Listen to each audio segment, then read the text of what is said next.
सोनपुर गांव के मशहूर अलबेला चौक पर शाम होते ही खाने पीने की दुकानों पर रौनक बढ़ जाती थी।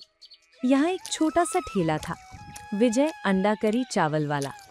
विजय और उसकी पत्नी कंचन मिलकर ये ठेला चलाते थे। विजय का ठेला इतना छोटा था कि उस पर मुश्किल से 2 पतीले आ पाते थे, लेकिन भीड़ ऐसी होती कि संभालना मुश्किल हो जाए। ठीक उसके सामने घनश्याम का फास्ट फूड काउंटर था, जहां घनश्याम चाउमीन और बर्गर बेचा करता था, लेकिन घनश्याम का ठेला अक्सर खाली रहता था। देख रहा है ना तू, इस गरीब विजय की अंडा करी में न जाने ऐसा कौन सा जादू है जो इसके ग्राहक दिन ब दिन बढ़ते ही जा रहे हैं। लोग घंटों कतार में खड़े रहते हैं और मुझे तो एक बात समझ में नहीं आती कि इतने छोटे से ठेले पर ये विजय इतना सामान लाता कैसे है। रात तक इसका सामान खत्म ही नहीं होता। मालिक, ये तो स्वाद की बात है। लोग कहते हैं इसकी अंडा करी में कोई खास महक आती है। स्वाद नहीं, कुछ तो काला राज है। अगर हर कोई इसके यहाँ का अंडा करी चावल ही खाता रहेगा तो हम जैसे फास्ट फूड वालों का तो जीवन बर्बाद हो जाएगा। मुझे इस राज का पता लगाना ही होगा। एक तरफ घनश्याम विजय से जल रहा था, वहीं दूसरी तरफ विजय का काम इतना बढ़ गया था कि कंचन के लिए अकेले संभालना नामुमकिन सा हो गया था। ठेले पर ग्राहकों की चिल्लाचोट मची रहती थी। तभी कंचन की नज़र इधर उधर भटकती अपने पति विजय पर पड़ती है, जो अभी अभी कहीं से भागता हुआ आया था।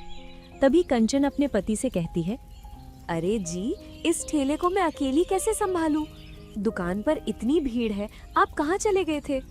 शांत हो जाओ कंचन, तुम जानती हो ना, अगर मैं नहीं जाता तो फिर हमारी अंडा करी की बिक्री कैसी होती। ये लो। विजय ने कंचन के हाथ में एक छोटी सी कागज की पुड़िया दी।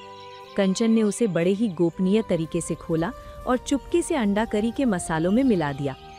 जैसे ही वो पुड़िया मसालों में मिली, पूरे चौक में एक ऐसी दिव्य खुशबू फैली कि घनश्याम के ठेले पर खड़े 2-4 ग्राहक भी विजय की तरफ खिंचे चले आए। वक्त गुजरता गया, विजय और कंचन की गरीबी के दिन बीत गए। अब विजय के पास अपना खुद का पक्का घर था और उसने अपने ठेले को एक आलीशान दुकान में बदल लिया था। और एक दिन कंचन कहती है, देखिए जी, आज फिर सारे अंडे खत्म हो गए और अभी तो सिर्फ शाम के 7 ही बजे हैं। ये सब उस कृपा का फल है कंचन, बस हमें लालच नहीं करना है।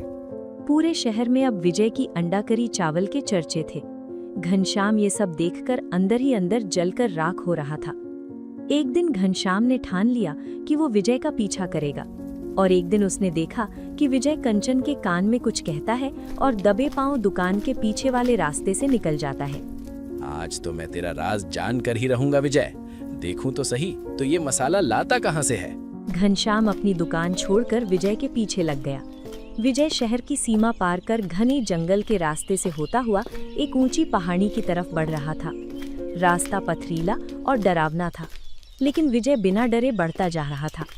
पहाड़ी के ऊपर एक प्राचीन गुफा बनी थी, जिसके मुहाने पर बड़े बड़े शब्दों में लिखा था, खतरा।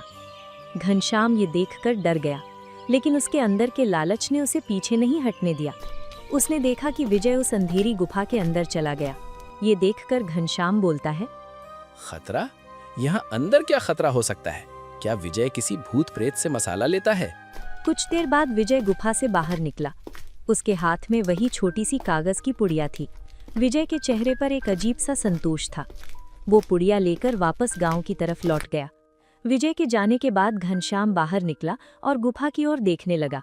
तो सारा खेल इस गुफा में छुपा है।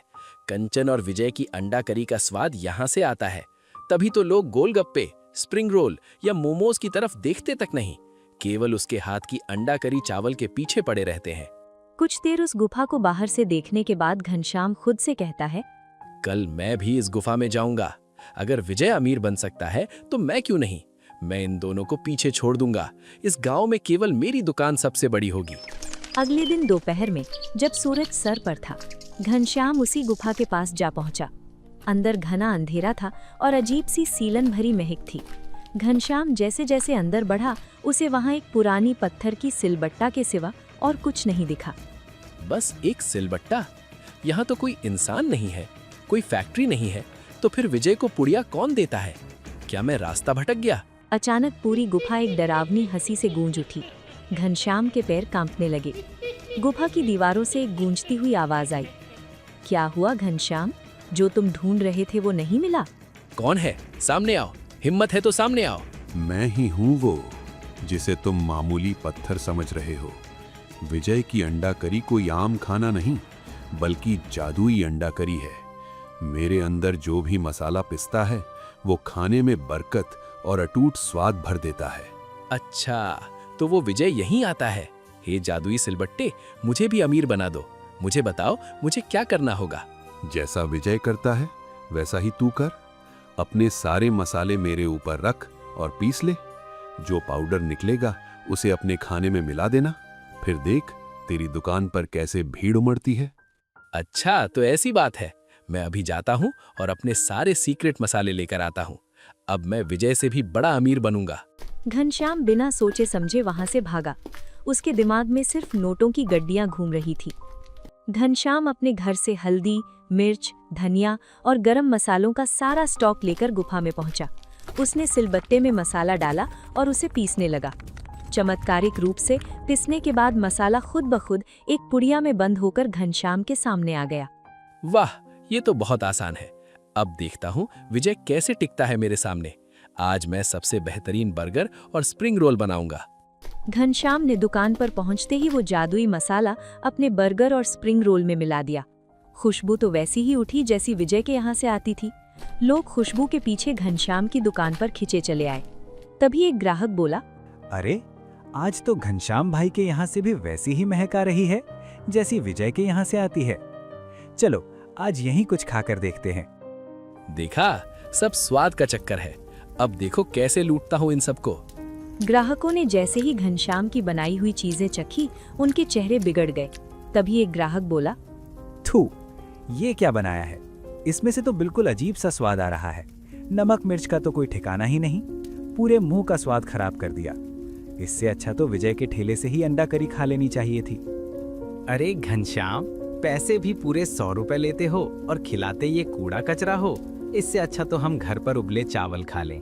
तुमने हमारा समय और पैसा दोनों बर्बाद कर दिया। ग्राहक घनश्याम को खरी खोटी सुनाकर वहां से चले गए। घनश्याम सन्न रह गया।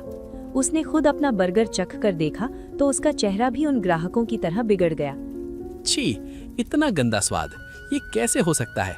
मसाला तो वही था, सिलबट्टा भी वही था, फिर स्वाद इतना गंदा क्यों है? क्या विजय ने सिलबट्टे को मेरे खिलाफ भड़का दिया है?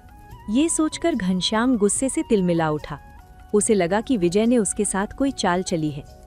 शाम होते ही घनश्याम गुस्से में पैर पटकता हुआ विजय के घर पहुंचा।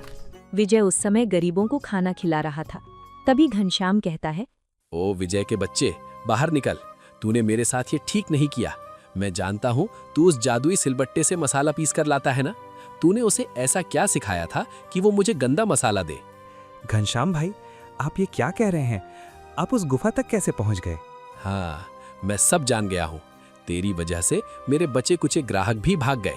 तूने और तेरे उस सिलबट्टे ने मेरा सारा धंधा चौपट कर दिया। घनश्याम भाई, मैंने कुछ नहीं किया। जादू मसाले में नहीं, नियत में होता है। मैंने कभी आपको नीचा दिखाने की कोशिश नहीं की। चुप कर, तू और तेरी ये महानता की बातें।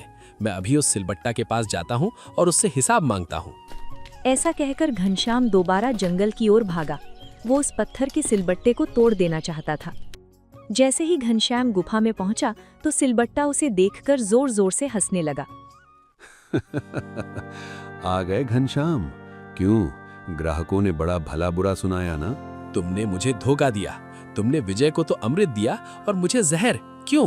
क्योंकि तू एक लालची, कपटी और दुष्ट इंसान है। जो दूसरों का बुरा सोचता है उसका भला कभी नहीं हो सकता। तूने विजय का काम बंद करवाना चाहा, इसलिए तुझे तेरे कर्मों का फल मिला। तू जानता भी है विजय उस मसाले का क्या करता है? वो हर महीने अपनी कमाई का आधा हिस्सा गरीबों को मुफ्त राशन बांटने में लगाता है। वो भूखों को अंडा करी खिलाता है और तू ग्राहकों को लूटता है, उन्हें मिलावटी सामान खिलाता है और केवल अपने बारे में सोचता है। पर जादू तो जादू होता है। ये जादू अगर सुधार सकता है तो बिगाड़ भी सकता है। विजय अच्छा है, इसलिए मेरा जादू उसके लिए वरदान है। तू बुरा है, इसलिए मेरा जादू तेरे लिए अभिशाप है। जैसे ही सिलबट्टे ने अपनी बात खत्म की, गुफा में जोर का कंपन होना शुरू हो गई। तभी जादुई सिलबट्टा कहता है, अब मेरे जाने का समय आ गया है, क्योंकि अब मेरी यहाँ जरूरत नहीं है। विजय अब इतना काबिल हो चुका है कि उसे किसी जादू की जरूरत नहीं है, और तुझे जो सबक मिलना था वो सबक तुझे मिल चुका है।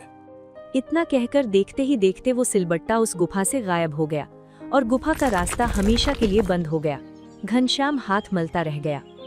जिसके बाद जैसे ही घनश्याम वापस अपने चौक पर आया तो उसने देखा कि उसकी दुकान बंद हो चुकी थी। उसने देखा कि विजय की दुकान पर आज भी वैसी ही भीड़ है, जबकि अब विजय के पास कोई जादुई मसाला भी नहीं था। तभी घनश्याम विजय के पास जाता है और कहता है, विजय भाई, मुझे माफ कर दो। मैंने तुम्हारे खिलाफ बहुत सारी साजिशें की, लेकिन अब मुझे समझ आ गया है कि स्वाद हाथों में नहीं, दिल की सच्चाई में होता है। कोई बात नहीं घनश्याम भाई, आप आज से मेरे साथ काम कीजिए। हम मिलकर लोगों को अच्छा खाना खिलाएंगे। विजय और घनश्याम अब मिलकर दुकान चलाने लगे। घनश्याम बदल चुका था, अब वो भी ईमानदारी से काम करता था। विजय की अंडा करी अब बिना किसी जादू के भी लोगों की जबान पर स्वाद का जादू घोलती थी।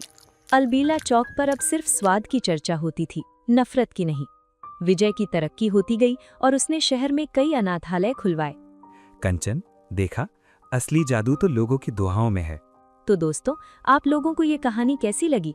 कमेंट करके जरूर बताएं। और ऐसी कहानियों को देखने के लिए वीडियो को लाइक करें और चैनल को सब्सक्राइब करें।